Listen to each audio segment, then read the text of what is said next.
ਸਾਡਾ ਦੇਸ਼ ਪੀਰਾਂ, ਪੈਗੰਬਰਾਂ, ਰਿਸ਼ੀਆਂ, ਮੁਨੀਆਂ ਅਤੇ ਗੁਰੂਆਂ ਦੀ ਧਰਤੀ ਹੈ। ਸਾਡਾ ਰਹਿਣ ਸਹਿਣ ਅਤੇ ਸੱਭਿਆਚਾਰ ਬਾਕੀ ਦੁਨੀਆ ਦੇ ਦੇਸ਼ਾਂ ਨਾਲੋਂ ਉੱਤਮ ਅਤੇ ਵਿਲੱਖਣ ਹੈ। ਰੱਬ ਤੋਂ ਬਾਅਦ ਜੇਕਰ ਰੱਬ ਵਾਂਗ ਕਿਸੇ ਹੋਰ ਦੀ ਪੂਜਾ ਕੀਤੀ ਜਾਂਦੀ ਹੈ ਤਾਂ ਉਹ ਹੈ ਮਾਂ-ਬਾਪ। ਮਾਂ-ਬਾਪ ਜਿਨ੍ਹਾਂ ਨੇ ਸਾਨੂੰ ਇਹ ਦੁਨੀਆ ਦਿਖਾਈ ਅਤੇ ਆਪਣੀ ਉਂਗਲ ਨਾਲ ਲਗਾ ਕੇ ਜਿਉਣ ਦਾ ਢੰਗ ਸਿਖਾਇਆ। ਸਾਨੂੰ ਪੜ੍ਹਾ ਲਿਖਾ ਕੇ ਇਸ ਕਾਬਿਲ ਬਣਾਇਆ ਕਿ ਅਸੀਂ ਇੱਕ ਵਧੀਆ ਇਨਸਾਨ ਬਣ ਕੇ ਸਮਾਜ ਦੀ ਸੇਵਾ ਕਰ ਸਕੀਏ। ਉਹਨਾਂ ਨੇ ਆਪ ਭੁੱਖੇ ਰਹਿ ਕੇ ਮਿਹਨਤ ਕਰਕੇ ਸਾਨੂੰ ਕਿਸੇ ਵੀ ਕਿਸਮ ਦੀ ਕਮੀ ਨਹੀਂ ਆਉਣ ਦਿੱਤੀ। ਆਪਣੀਆਂ ਲੋੜਾਂ ਨੂੰ ਸੀਮਿਤ ਕਰਕੇ ਉਹਨਾਂ ਨੇ ਸਾਡਾ ਹਮੇਸ਼ਾ ਖਿਆਲ ਰੱਖਿਆ ਕਿ ਸਾਡੀ ਆਪਣੇ ਮਾਪਿਆਂ ਪ੍ਰਤੀ ਕੋਈ ਜ਼ਿੰਮੇਵਾਰੀ ਨਹੀਂ। ਆਪਣੇ ਮਾਂ-ਬਾਪ ਦੀ ਸੇਵਾ ਕਰਨਾ ਹਰ ਇੱਕ ਔਲਾਦ ਦਾ ਮੁੱਢਲਾ ਫਰਜ਼ ਬਣਦਾ ਹੈ। ਮਾਂ-ਬਾਪ ਅਜਿਹਾ ਖਜ਼ਾਨਾ ਹਨ ਜਿਨ੍ਹਾਂ ਦੇ ਭੰਡਾਰੇ ਕਦੇ ਵੀ ਖਾਲੀ ਨਹੀਂ ਹੁੰਦੇ। ਮਾਂ-ਬਾਪ ਦੀ ਜਿਉਂਦੇ ਜੀ ਜਿੰਨੀ ਸੇਵਾ ਕਰ ਹੁੰਦੀ ਹੋਵੇ ਕਰ ਲੈਣੀ ਚਾਹੀਦੀ ਹੈ। ਬਾਅਦ ਵਿੱਚ ਸਿਰਫ ਪਛਤਾਵਾ ਹੀ ਰਹਿ ਜਾਂਦਾ ਹੈ। ਉਹਨਾਂ ਨੂੰ ਅਜਿਹੀ ਕੋਈ ਗੱਲ ਨਹੀਂ ਕਹਿਣੀ ਚਾਹੀਦੀ ਜਿਸ ਨਾਲ ਉਹਨਾਂ ਦਾ ਮਨ ਦੁਖੀ ਹੁੰਦਾ ਹੋਵੇ। ਉਹਨਾਂ ਨੂੰ ਹਮੇਸ਼ਾ ਖੁਸ਼ ਰੱਖਣ ਦਾ ਯਤਨ ਕਰਨਾ ਚਾਹੀਦਾ ਹੈ, ਕਿਉਂਕਿ ਮਾਂ-ਬਾਪ ਦੇ ਪਿਆਰ ਨਾਲ ਹੀ ਇਨਸਾਨ ਤਰੱਕੀਆਂ ਦੀਆਂ ਮੰਜ਼ਲਾਂ ਸਰ ਕਰ ਜਾਂਦਾ ਹੈ। ਉਹਨਾਂ ਦੇ ਕਦਮਾਂ ਹੇਠਾਂ ਹੀ ਸਵਰਗ ਰੂਪੀ ਸਾਰੀਆਂ ਖੁਸ਼ੀਆਂ ਸਿਮਟੀਆਂ ਹੋਈਆਂ ਹਨ। ਅੱਜ ਅਸੀਂ ਜਿਹੜੀ ਕਹਾਣੀ ਪੜ੍ਹਨ ਜਾ ਰਹੇ ਹਾਂ ਉਹ ਪੰਜਾਬੀ ਦੇ ਪ੍ਰਸਿੱਧ ਕਹਾਣੀਕਾਰ ਬਚਿੰਦ ਕੌਰ ਦੁਆਰਾ ਲਿਖੀ ਗਈ ਹੈ। ਇਸ ਕਹਾਣੀ ਵਿੱਚ ਉਸਨੇ ਸਾਡੇ ਸਮਾਜ ਨੂੰ ਇੱਕ ਸੁਨੇਹਾ ਦੇਣ ਦਾ ਯਤਨ ਕੀਤਾ ਹੈ ਕਿ ਮਾਂ-ਬਾਪ ਆਪਣੇ ਬੱਚਿਆਂ ਨੂੰ ਕਦੇ ਵੀ ਆਪਣੇ ਉੱਪਰ ਬੋਝ ਨਹੀਂ ਸਮਝਦੇ।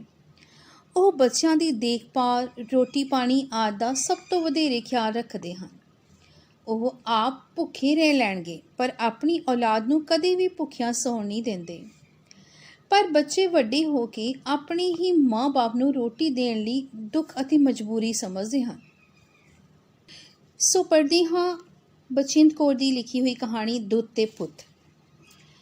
ਮਈ ਦੀ 5 ਤਰੀਕ ਹੋ ਚੁੱਕੀ ਸੀ, ਪਰ ਬਾਬੇ ਬਾਰੂ ਨੂੰ ਨਾ ਕੋਈ ਬਾਲੇ ਘਰੋਂ ਲੈਣ ਆਇਆ ਤੇ ਨਾ ਹੀ ਉਹ ਆਪ ਜਾਣ ਲਈ ਤਿਆਰ ਸੀ। ਵਿਦਿਆ ਹੁਣ ਉਸ ਨਾਲ ਖਾਸੀ ਔਖੀ ਹੋ ਕੇ ਬੋਲਦੀ ਸੀ। ਖਾਸੀ ਮਤਲਬ ਬਹੁਤ। ਬੱਚੇ ਵੀ ਅੱਜ ਕੱਲ੍ਹ ਬਾਬੇ ਦੀ ਕਿਸੇ ਗੱਲ 'ਤੇ ਕੰਨ ਨਹੀਂ ਸਨ ਧਰਦੇ ਮਤਲਬ ਸੁਣਦੇ। ਪਰ ਫਿਰ ਵੀ ਬਾਬੇ ਬਾਰੂ ਨੇ ਹਿੰਮਤ ਕਰਕੇ ਆਪਣੇ ਪੁੱਤਰ ਕਰਤਾਰ ਸਿੰਘ ਨੂੰ ਕਹਿ ਹੀ ਦਿੱਤਾ, ਪੁੱਤਰ ਤਾਰਿਆ, ਮੈਂ ਬਾਲੇ ਘਰੀ ਨਹੀਂ ਜਾਣਾ। ਮੈਨੂੰ ਆਪਣੇ ਕੋਲ ਹੀ ਰਹਿਣ ਦੇ। ਮੇਰਾ ਬਾਲੇ ਘਰੀ ਭੋਰਾ ਵੀ ਜੀ ਨਹੀਂ ਲੱਗਦਾ। ਜੀ ਮਤਲਬ ਚਿੱਤ, ਭੋਰਾ ਮਤਲਬ ਬਿਲਕੁਲ ਵੀ। ਜੀ ਦਾ ਭਲਾ ਕੀ ਮਤਲਬ ਹੈ ਬਾਪੂ?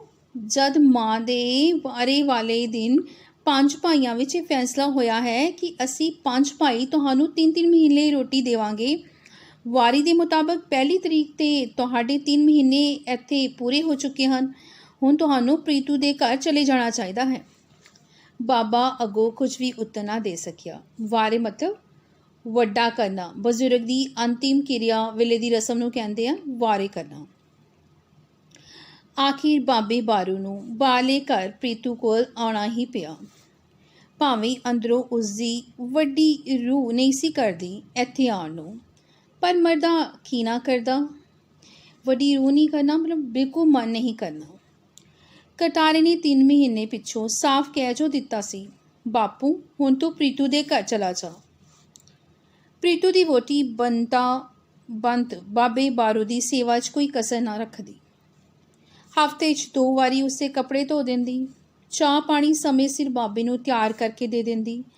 ਆਪਣੇ ਬੱਚਿਆਂ ਨੂੰ ਵੀ ਉਸਨੇ ਸਮਝਾ ਰੱਖਿਆ ਸੀ ਕਿ ਤੁਸੀਂ ਜਿੰਨੀ ਬਾਬੇ ਦੀ ਸੇਵਾ ਕਰੋਗੇ ਤੁਹਾਨੂੰ ਉਨਾ ਹੀ ਅੱਛਾ ਫਲ ਮਿਲੇਗਾ।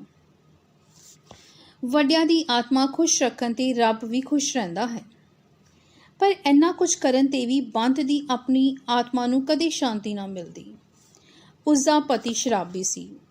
ਜਦੋਂ ਵੀ ਆਥਣ ਨੂੰ ਉਹ ਘਰ ਆਉਂਦਾ, ਆਥਣ ਮਤਲਬ ਸ਼ਾਮ ਵੇਲਾ, ਤਾਂ ਆਉਂਦਿਆਂ ਹੀ ਅਵਾ ਤਵਾ ਬੋਲਣਾ ਸ਼ੁਰੂ ਕਰ ਦਿੰਦਾ। ਅਵਾ ਤਵਾ ਬੋਲਣਾ ਹੁੰਦਾ ਊਲ ਜਲੂਲ ਬੋਲਣਾ।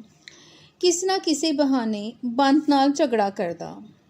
ਬੱਚਿਆਂ ਨੂੰ ਉੱਚੀ ਉੱਚੀ ਗਾਲਾਂ ਕੱਢਣ ਲੱਗ ਪੈਂਦਾ। ਜੇ ਕੋਈ ਵੀ ਉਸ ਦੀ ਗੱਲ ਨੂੰ ਨਾ ਉਲਟਾਉਂਦਾ ਉਹ ਜਾ ਕੇ ਬਾਬੇ ਬਾਰੂ ਦੇ ਦੁਆਲੇ ਹੋ ਜਾਂਦਾ। ਤੇ ਉਸ ਦੀ ਮੰਜੀ ਨੂੰ ਠੇਡਾ ਮਾਰ ਕੇ ਕਹਿੰਦਾ, ਬਾਪੂ ਅਜੇ ਕਿੰਨਾ ਚਿਰ ਹੋਰ ਇਹ ਮੰਜੀ ਪੂਜਣੀ ਹੈ। ਮੈਂ ਇਹ ਗੱਲ ਸੁਣ ਕੇ ਬੁੱਢੇ ਬਾਬੇ ਦਾ ਸਾਰਾ ਸਰੀਰ ਕੰਬਣ ਲੱਗਦਾ ਤੇ ਅੰਦਰੋਂ ਅੰਦਰੀ ਉਹ ਰੋ ਉੱਠਦਾ। ਉਸਨੂੰ ਸਾਰੀ ਦੁਨੀਆ ਹਨੇਰੀ ਜਾਪਣ ਲੱਗ ਪੈਂਦੀ। ਉਸਦੇ 80 ਸਾਲ ਪੁਰਾਣੇ ਹੱਡ ਜਿਵੇਂ ਉਸਨੂੰ ਮਿੱਟੀ ਬਣੇ ਨਜ਼ਰ ਆਉਂਦੇ। ਉਸਦਾ ਸ਼ਰਾਬੀ ਪੁੱਤਰ ਉਸਦੇ ਸਤਿਕਾਰ ਦੀ ਥਾਂ ਉਸਨੂੰ ਹੀ ਅਵਾ ਤਵਾ ਬੋਲਣੋਂ ਨਹੀਂ ਸੀ ਝਿਜਕਦਾ। ਕਿੰਨੀ ਬੇਪਤੀ ਕਰਦਾ ਸੀ ਪ੍ਰੀਤੂ ਬਾਬੇ ਬਾਰੂ ਦੀ। ਬੇਪਤੀ ਮਤਲਬ ਬੇਇੱਜ਼ਤੀ। ਸ਼ਰਾਬੀ ਪੁੱਤ ਦੀਆਂ ਗੱਲਾਂ ਸੁਣ ਕੇ ਉਹ ਬੁੱਤ ਦਾ ਬੁੱਤ ਬਣ ਕੇ ਰਹਿ ਜਾਂਦਾ। ਬੁੱਤ ਦਾ ਬੁੱਤ ਮਤਲਬ ਸੁਣ, ਖਾਮੋਸ਼। ਫਿਰ ਸੋਚਾਂ ਹੀ ਸੋਚਾਂ ਵਿੱਚ ਉਹ ਆਪਣੇ 5 ਪੁੱਤਾਂ ਦੇ ਘਰਾਂ ਤੇ ਉਹਨਾਂ ਦੇ ਬੱਚਿਆਂ ਨੂੰ ਪਰਖਦਾ। ਆਖਿਰ ਉਸਦਾ ਮਨ ਕਹਿ ਉੱਠਦਾ, ਮਨਾ ਕਰਤਾਰੇ ਕੋਲ ਜੇ ਟਿਕਿਆ ਰਹਿ ਸਕੇ ਤਾਂ ਹੀ ਚੰਗੀ ਗੱਲ ਹੈ। ਟਿਕਿਆ ਮਤਲਬ ਸਥਿਰ। ਪਰ ਉਹ ਵੀ ਤਾਂ ਰੱਖੇ। ਹੁਣ ਬਾਬੇ ਦੀ ਵਾਰੀ ਤਲੋਕੇ ਦੇ ਘਰ ਜਾਣ ਦੀ ਸੀ। ਤਲੋਕਾ ਸੱਚੀ ਮੁੱਚੀ ਆਪਣੇ ਪਿਓ ਦੇ ਬੁਢਾਪੇ ਨੂੰ ਇਸ ਤਰ੍ਹਾਂ ਰੁਲਦਾ ਨਹੀਂ ਸੀ ਦੇਖ ਸਕਦਾ। ਜਦੋਂ ਬਾਬਾ ਤਲੋਕੇ ਦੇ ਘਰ ਹੁੰਦਾ ਤਾਂ ਤਲੋਕੀ ਦੀ ਵਹੁਟੀ ਸਭ ਤੋਂ ਪਹਿਲਾਂ ਬਾਬੇ ਨੂੰ ਰੋਟੀ ਪਰੋਸਦੀ, ਸਭ ਤੋਂ ਪਹਿਲਾਂ ਬਾਬੇ ਨੂੰ ਚਾਹ ਦਿੰਦੀ। ਇਸ ਘਰ ਬਾਬੇ ਦੇ ਕੱਪੜੇ ਧੋ ਕੇ ਰੋਜ਼ ਬਦਲੇ ਜਾਂਦੇ ਸਨ। ਤਲੋਕਾ ਉਸਦੀ ਖੁਸ਼ੀ ਦਾ ਪੂਰਾ ਖਿਆਲ ਰੱਖਦਾ। ਪਰ ਫਿਰ ਵੀ ਬਾਬੇ ਨੂੰ ਕਿਉਂ ਲੱਗਦਾ ਜਿਵੇਂ ਕੋਈ ਗੁੱਗੇ ਦੀ ਪੂਜਾ ਹੋ ਰਹੀ ਹੋਵੇ। ਗੁੱਗੇ ਦੀ ਪੂਜਾ ਮਤਲਬ ਸੱਪ ਦੀ ਪੂਜਾ। ਗੁੱਗੇ ਨਾਲ ਭਲਾ ਕਿਸੇ ਨੂੰ ਕੀ ਪਿਆਰ ਹੋ ਸਕਦਾ। ਉਸ ਦੀ ਪੂਜਾ ਡੰਗ ਦੇ ਡਰ ਤੋਂ ਹੀ ਕੀਤੀ ਜਾਂਦੀ ਹੈ। ਡੰਗ ਮਤਲਬ ਡਸਣਾ। ਗੱਲ ਵੀ 16 ਆਨੇ ਠੀਕ ਸੀ। ਤਲੋਕਾ ਬਾਬੇ ਦੀ ਸੇਵਾ ਵਿੱਚ ਆਪਣੀ ਵਹੁਟੀ 'ਤੇ ਸਖਤ ਨਜ਼ਰ ਰੱਖਦਾ ਸੀ, ਜਿਸ ਕਰਕੇ ਉਸਦੀ ਵਹੁਟੀ ਵੇਲੇ ਸਿਰ ਬਾਬੇ ਦੇ ਸਾਰੇ ਕੰਮ ਕਰਾ ਦਿੰਦੀ। ਰੋਜ਼ ਕੱਪੜੇ ਧੋਂਦੀ, ਚਾਹ ਪਾਣੀ ਸਮੇਂ ਸਿਰ ਦੇ ਦਿੰਦੀ, ਉਸਦਾ ਮੰਜਾ ਬਿਸਤਰਾ ਸਾਫ਼ ਰੱਖਦੀ। ਪਰ ਆਉਂਦੀ ਜਾਂਦੀ ਉਹ ਬਾਬੇ ਨੂੰ ਕੋਈ ਨਾ ਕੋਈ ਚੁੱਭਵੀਂ ਗੱਲ ਜ਼ਰੂਰ ਸੁਣਾ ਦਿੰਦੀ। ਚੁੱਭਵੀਂ ਗੱਲ ਮਤਲਬ ਤਾਨਾ ਮਾਰਨਾ। ਬਾਪੂ ਤੂੰ ਭਲਾ ਸਾਰੀ ਉਮਰ ਵਿੱਚ ਕੀ ਕੀਤਾ ਹੈ ਆਪਣੇ ਪੁੱਤਰਾਂ ਲਈ। ਪਿੰਡ ਵਿੱਚ ਸਭ ਤੋਂ ਥੋੜ੍ਹੀ ਜ਼ਮੀਨ ਹੈ ਸਾਡੇ ਕੋਲ। ਤੇਰੀ ਕੋਈ ਸੇਵਾ ਕਰੇ ਤੇ ਭਲਾ ਕਿਵੇਂ ਕਰੇ। ਬਾਬਾ ਨੂੰਹਾਂ ਦੀਆਂ ਚੁੱਭੀਆਂ ਗੱਲਾਂ ਸੁਣ ਕੇ ਅੰਦਰੋਂ ਅੰਦਰੀ ਰੋ ਉੱਠਦਾ। ਜੀ ਕਰਦਾ ਪੰਜਾਂ ਨੂੰ ਛੱਡ ਛੜਾ ਕੇ ਕਿਧਰੇ ਦੂਰ ਚਲਾ ਜਾਵੇ। ਪਰ ਇਸ ਵਿੱਚ ਤਲੋਕੇ ਦਾ ਕੀ ਕਸੂਰ। ਨਾ ਉਹ ਤਲੋਕੇ ਨੂੰ ਕੁਝ ਦੱਸਦਾ, ਨਾ ਨੂੰਹ ਨੂੰ ਕੋਈ ਜਵਾਬ ਦਿੰਦਾ। ਬਾਬਾ ਨਹੀਂ ਸੀ ਚਾਹੁੰਦਾ ਕਿ ਘਰ ਵਿੱਚ ਉਸਦੇ ਪਿੱਛੇ ਲੜਾਈ ਹੋਵੇ। ਫਿਰ ਆਪ ਹੀ ਸੋਚ ਕੇ ਮਨ ਨੂੰ ਤਸੱਲੀ ਦੇ ਲੈਂਦਾ, ਠੀਕ ਹੀ ਤਾਂ ਕਹਿੰਦੀ ਹੈ ਤਲੋਕੇ ਦੀ ਬਹੂ। ਤਲੋਕੀ ਦੀ ਤਨਖਾਹ ਵੀ ਤਾਂ 150 ਰੁਪਏ ਹੀ ਹੈ। ਉਸਨੇ ਬੱਚੇ ਵੀ ਪਾਲਣੇ ਹਨ। ਇਸੇ ਤਰ੍ਹਾਂ ਬਾਬਾ ਬਾਰੂ ਸਾਰਾ ਦਿਨ ਸੋਚਾਂ ਦੀ ਉਧੇੜ ਬੁਣ ਵਿੱਚ ਉਲਝਿਆ ਰਹਿੰਦਾ। ਕਦੇ ਸੋਚਦਾ ਅੱਧੀ ਜ਼ਮੀਨ ਤਲੋਕੇ ਦੇ ਨਾਂ ਲਵਾ ਦੇਵਾਂ, ਬਾਕੀ ਤਾਂ ਆਪਣੇ ਆਪਣੇ ਘਰ ਸਾਰੇ ਚੰਗੀਆਂ ਖਾਂਦੇ ਪੀਂਦੇ ਹਨ। ਇਸੇ ਦਾ ਗੁਜ਼ਾਰਾ ਮੁਸ਼ਕਿਲ ਹੈ। ਪਰ ਇਹ ਗੱਲ ਉਸਦੇ ਦੂਜੇ ਪੁੱਤਰ ਕਿਵੇਂ ਸਹਾਰ ਸਕਦੇ ਹਨ। ਉਹ ਤਾਂ ਪੂਰੇ ਹਿੱਸੇ ਲਈ ਮਰਨ ਨੂੰ ਤਿਆਰ ਹੋ ਜਾਣਗੇ। ਨਾਲੇ ਦਿਆਲਾ ਜੋ ਹੁਣ ਸਾਰੀ ਜ਼ਮੀਨ ਨੂੰ ਵਾਹੁੰਦਾ ਬੀਜਦਾ ਹੈ, ਉਹ ਕਦੇ ਮੰਨਣ ਲੱਗਿਆ ਇਸ ਗੱਲ ਨੂੰ। ਉਸਦੇ ਘਰ ਰੱਬ ਦਾ ਦਿੱਤਾ ਦੁੱਧ ਪੁੱਤ ਸਭੋ ਕੁਝ ਹੈ, ਪਰ ਫਿਰ ਵੀ ਉਸਦੀ ਨੀਅਤ ਫਿੱਟੀ ਪਈ ਹੈ। ਨੀਅਤ ਫਿੱਟੀ ਹੋਣਾ ਬੇਈਮਾਨ ਹੋ ਜਾਣਾ। ਅੰਦਰੋਂ ਅੰਦਰੀ ਉਹ ਪਟਵਾਰੀ ਨਾਲ ਮਿਲ ਕੇ ਅੱਗੇ ਦੀ ਸਾਰੀ ਜ਼ਮੀਨ ਹਥਿਆਰ ਨੂੰ ਫਿਰਦਾ ਹੈ। ਹਥਿਆਰ ਮਤਲਬ ਕਬਜ਼ੇ ਵਿੱਚ ਕਰਨਾ। ਤਾਇਓ ਤਾਂ ਉਹ ਬਾਬੇ ਬਾਰੂ ਨੂੰ ਪਿੰਡ ਵਿੱਚ ਬੁਲਾ ਕੇ ਖੁਸ਼ ਨਹੀਂ। ਸੋਚ ਬਾਬਾ ਰੋਣ ਹਾਕਾ ਹੋ ਜਾਂਦਾ। ਐਡਾ ਵੱਡਾ ਪਰਿਵਾਰ ਸੀ ਉਸਦਾ ਕਿ ਲੋਕ ਪਿੰਡ ਵਿੱਚ ਉਸਨੂੰ ਵੱਡੇ ਪਰਿਵਾਰ ਵਾਲਾ ਕਹਿ ਕੇ ਬੁਲਾਉਂਦੇ ਸਨ।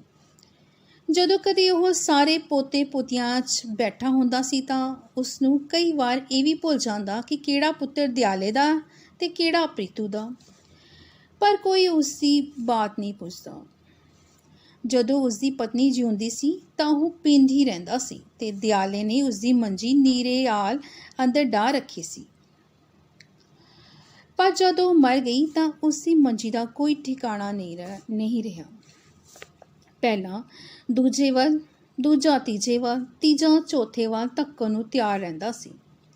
ਜਿੰਨਾ ਵੱਡਾ ਉਸਦਾ ਪਰਿਵਾਰ ਸੀ, ਉਨੀਆਂ ਹੀ ਤੰਦਾਂ ਵਿੱਚ ਉਹ ਉਲਝਿਆ ਪਿਆ ਸੀ।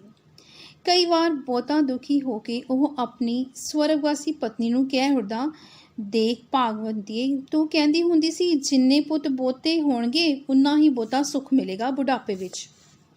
ਕਦੇ ਭਲਾ ਕਿਸੇ ਨੂੰ ਦੋਤੇ ਪੁੱਤ ਵੀ ਬਹੁਤੇ ਲੱਗੇ ਹਨ? ਅੱਜ ਮੇਰੀ ਹਾਲਤ ਦੇਖ ਜਰਾ ਆ ਕੇ ਮੈਂ ਕਿੰਨਾ ਦੁਖੀ ਹਾਂ। ਮੇਰੀ ਰੁੱਖੀ ਸੁੱਖੀ ਵੀ ਸਭ ਨੂੰ ਭਾਰੀ ਲੱਗਦੀ ਹੈ। ਫਿਰ ਇੱਕ ਵਾਰ ਉਸਨੇ 5 ਪੁੱਤਰਾਂ 'ਤੇ ਨਜ਼ਰ ਦੌੜਾਈ, ਪਰ 5ਵਾਂ ਤਾਂ ਅਜੇ ਵਿਆਹਿਆ ਵੀ ਨਹੀਂ। ਨਾਲੇ ਉਹ ਤਾਂ ਬਾਹਰ ਨੌਕਰੀ ਕਰਦਾ ਹੈ, ਮੇਰੇ ਕੋਲ 500 ਮੀਲ ਦੂਰ। ਉਸ ਨਾਲ ਭਲਾ ਮੇਰਾ ਕੀ ਗਿਲਾ। ਹੁਣ ਸਾਲ ਦਾ ਅੰਤ ਆ ਗਿਆ ਸੀ। ਹੁਣ ਫੇਰ ਬਾਬੇ ਦੀ ਵਾਰੀ ਕਰਤਾਰੇ ਦੇ ਘਰ ਜਾਣ ਦੀ ਆ ਗਈ। ਬਾਬਾ ਬਾਰੂ ਅੰਦਰੋਂ ਅੰਦਰੀ ਖੁਸ਼ ਹੋ ਰਿਹਾ ਸੀ, ਕਿਉਂਕਿ ਕਰਤਾਰੇ ਦੇ ਘਰ ਦੇ ਨਾਲ ਹੀ ਉਸਦਾ ਛੋਟਾ ਭਰਾ ਆਪਣੇ ਇਕਲੌਤੇ ਪੁੱਤਰ ਕੋਲ ਰਹਿੰਦਾ ਸੀ, ਜਿਸ ਨੂੰ ਕਿਸੇ ਬਟਵਾਰੇ ਦੀ ਲੋੜ ਨਹੀਂ ਸੀ ਸਤਾਉਂਦੀ। ਤੇ ਬਾਬਾ ਬਾਰੂ ਕਿੰਨਾ ਚਿਰ ਆਪਣੇ ਛੋਟੇ ਭਰਾ ਕੋਲ ਬੈਠਾ ਆਪਣੇ ਦੁੱਖ ਸੁੱਖ ਫੋਲਦਾ ਰਹਿੰਦਾ ਸੀ। ਫੋਲਦਾ ਰਹਿਣਾ ਮਤਲਬ ਸਾਂਝਾ ਕਰਨਾ। ਸੋ ਇਹ ਸੀ ਤੁਹਾਡੀ ਕਹਾਣੀ ਦੁੱਧ ਤੇ ਪੁੱਤ। ਅੱਜ ਦੇ ਯੁੱਗ ਵਿੱਚ ਨਵੀਂ ਅਤੇ ਪੁਰਾਣੀ ਪੀੜ੍ਹੀ 'ਚ ਫਾਸਲਾ ਬਹੁਤ ਵੱਧਦਾ ਜਾ ਰਿਹਾ ਹੈ। ਨਵੀਂ ਪੀੜ੍ਹੀ ਦੇ ਕੋਲ ਆਪਣੇ ਬਜ਼ੁਰਗਾਂ ਦੇ ਕੋਲ ਬੈਠਣ ਦਾ ਸਮਾਂ ਹੀ ਨਹੀਂ ਹੈ, ਜਦ ਕਿ ਬਜ਼ੁਰਗ ਇੱਕ ਸਤਾਂਗ ਵਿੱਚ ਰਹਿੰਦੇ ਹਨ ਕਿ ਕਦ ਉਸ ਦਾ ਪੁੱਤਰ ਕੰਮ ਜਾਂ ਨੌਕਰੀ ਤੋਂ ਘਰ ਆਵੇ ਅਤੇ ਉਹਨਾਂ ਨਾਲ ਬੈਠ ਕੇ ਆਪਣੀ ਜ਼ਿੰਦਗੀ ਦੇ ਕੁਝ ਪਲ ਸਾਂਝੇ ਕਰੇ। ਨਵੀਂ ਅਤੇ ਪੁਰਾਣੀ ਪੀੜ੍ਹੀ ਵਿੱਚ ਨੇੜਤਾ ਲਿਆਉਣ ਲਈ ਸਭ ਤੋਂ ਪਹਿਲਾਂ ਆਪਣੇ ਆਪ ਵਿੱਚ ਸੁਧਾਰ ਲਿਆਉਣਾ ਪਵੇਗਾ। ਨਵੀਂ ਪੀੜ੍ਹੀ ਨੂੰ ਚਾਹੀਦਾ ਹੈ ਕਿ ਉਹ ਆਪਣੇ ਰੁਝੇਵਿਆਂ ਵਿੱਚੋਂ ਕੁਝ ਸਮਾਂ ਆਪਣੇ ਬਜ਼ੁਰਗਾਂ ਲਈ ਵੀ ਜ਼ਰੂਰ ਦੇਖਣ। ਉਹਨਾਂ ਦੇ ਕੋਲ ਬੈਠ ਕੇ ਉਹਨਾਂ ਦੀਆਂ ਗੱਲਾਂ ਨੂੰ ਸੁਣਨ ਅਤੇ ਉਹਨਾਂ ਉੱਪਰ ਵਿਚਾਰ ਵੀ ਕਰਨ। ਨਵੀਂ ਪੀੜ੍ਹੀ ਆਪਣੇ ਬੱਚਿਆਂ ਨੂੰ ਵੀ ਆਪਣੇ ਦਾਦਾ ਦਾਦੀ ਨਾਲ ਪਿਆਰ ਕਰਨ ਦੀ ਪ੍ਰੇਰਨਾ ਦੇਣ। ਜੇਕਰ ਨੂੰਹ ਪੁੱਤ ਆਪਣੇ ਬਜ਼ੁਰਗਾਂ ਕੋਲ ਬੈਠਣਗੇ ਤਾਂ ਉਹਨਾਂ ਦੇ ਬੱਚੇ ਵੀ ਜ਼ਰੂਰ ਆਪਣੀ ਦਾਦਾ ਦਾਦੀ ਕੋਲ ਬੈਠ ਕੇ ਉਹਨਾਂ ਨਾਲ ਆਪਣੇ ਦਿਲ ਦੀਆਂ ਗੱਲਾਂ ਸਾਂਝੀਆਂ ਕਰਨਗੇ। ਘਰ ਦੇ ਹਰ ਨਿੱਕੇ ਵੱਡੇ ਕੰਮਾਂ 'ਚ ਬਜ਼ੁਰਗਾਂ ਦੀ ਸਲਾਹ ਮਹੱਤਵ ਰੱਖਦੀ ਹੈ। ਕਿਸੇ ਵੀ ਕੰਮ ਨੂੰ ਕਰਨ ਤੋਂ ਪਹਿਲਾਂ ਬਜ਼ੁਰਗਾਂ ਨਾਲ ਬੈਠ ਕੇ ਉਸ ਬਾਰੇ ਚਰਚਾ ਜ਼ਰੂਰ ਕਰਨੀ ਚਾਹੀਦੀ ਹੈ, ਕਿਉਂਕਿ ਬਜ਼ੁਰਗਾਂ ਨੂੰ ਤਜਰਬਾ ਹੁੰਦਾ ਹੈ। ਅਜਿਹਾ ਕਰਨ ਦੇ ਨਾਲ ਨਵੀਂ ਪੀੜ੍ਹੀ ਅਤੇ ਬਜ਼ੁਰਗਾਂ ਵਿੱਚ ਨੇੜਤਾ ਲਿਆਂਦੀ ਜਾ ਸਕਦੀ ਹੈ। ਸਾਡਾ ਦੇਸ਼ ਪੀਰਾਂ, ਪੈਗੰਬਰਾਂ, ਰਿਸ਼ੀਆਂ, ਮੁਨੀਆਂ ਅਤੇ ਗੁਰੂਆਂ ਦੀ ਧਰਤੀ ਹੈ। ਸਾਡਾ ਰਹਿਣ ਸਹਿਣ